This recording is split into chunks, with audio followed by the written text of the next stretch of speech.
Okay, so this was a very fast overview of all the stuff I want you to know about socket.io. Um, Maybe or probably some of the things that weren't clear at first will become clear in this demonstration video. So I just covered all the theoretic parts, so all the things you need to know up front. And let's put it into practice by creating a new project. I'll call it chat for demo. And I'm going to create a classic Node.js Express application. I'm kind of a fan of EGS. Let's keep it a plain CSS. Let's call it chat for demo create. So as soon as everything is installed,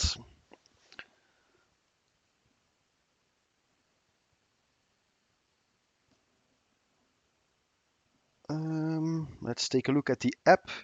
So for some weird reason, he kind of uses var all the time. I'm kind of fond of const. Well, and I'm not fond of code I'm not going to use. So let's drop the users. That means I can drop this one as well. Okay, let's take a look if everything works out fine.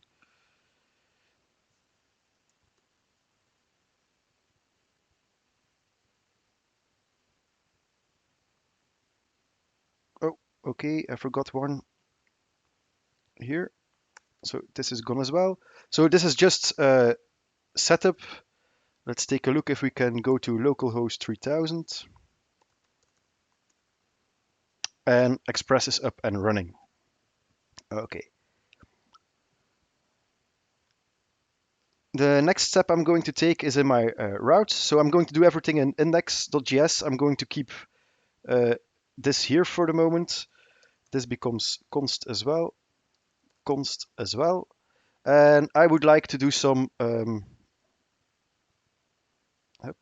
I would like to do some socket.io stuff. So I need to require IO, require socket.io. So if I run this application,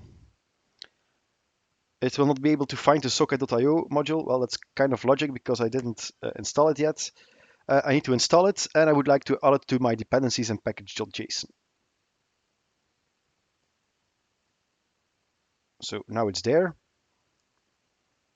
And now I should be able to run my application without any problem. Okay. Of course, it's not doing anything at the moment. So the first thing I need to do with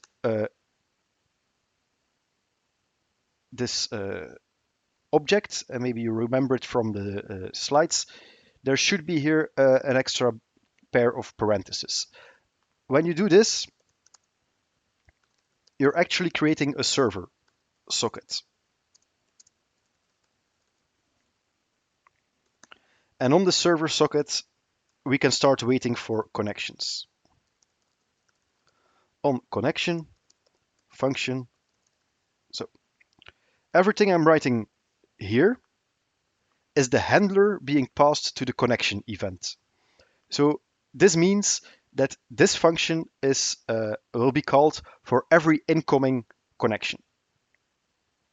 For instance, console.log received connection.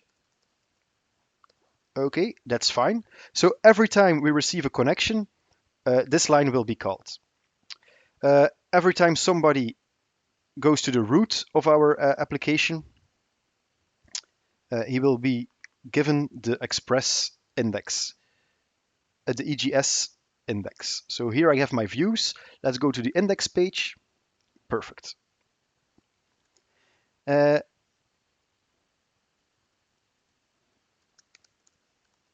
and here I'm going to add the script.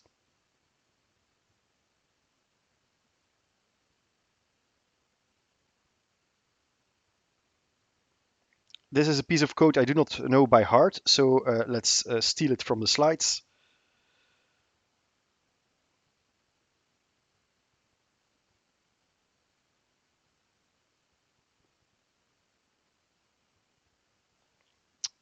Here it is.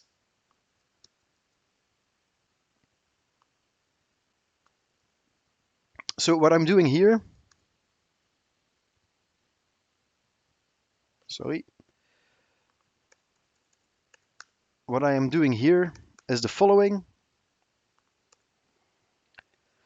I require the client-side library to use socket.io, and if I have this, I have access to this IO function, and it gives me the socket.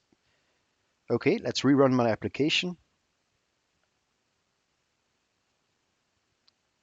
The server is listening, and when I refresh my application, I see that it failed to load. Well, the reason is quite simple. I have all this stuff working here. So it's my server listening to connections, but I'm not exporting this handler, this server socket handler.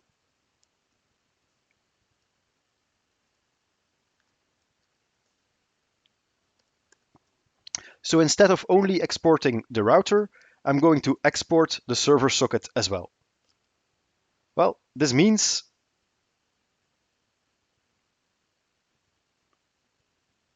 that here I'm not only accepting the index router,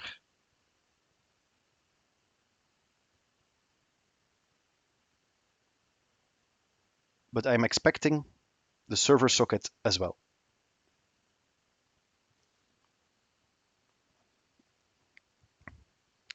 So this is not longer index, but it should be index.router. Why? Because I'm exporting it as router.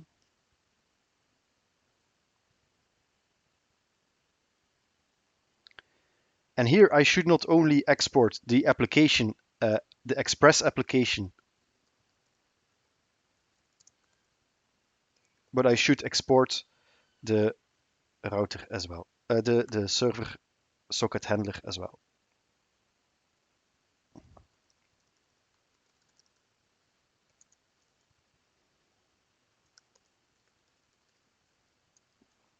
So in practice, it becomes a bit more clumsy than in my demonstration sessions, but that's because everything has to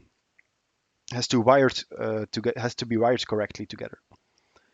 Okay, so in my index file, I create the socket.io and the router. The router is already put into the Express application. I pass the Express application to this file, but in this file where I create the HTTP server, I will also need to use the server socket. So let's go here.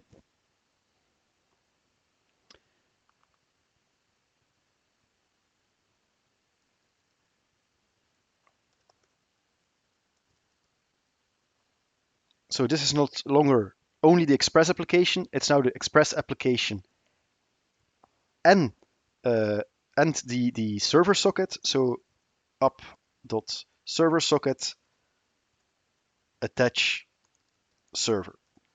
So this is a very, very, very complicated way of writing these 4 lines. So let's restart the application.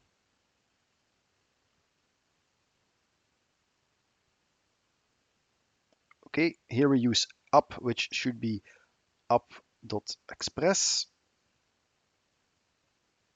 Okay, listening on the port. Now we don't have a 404, and we see we have received a connection.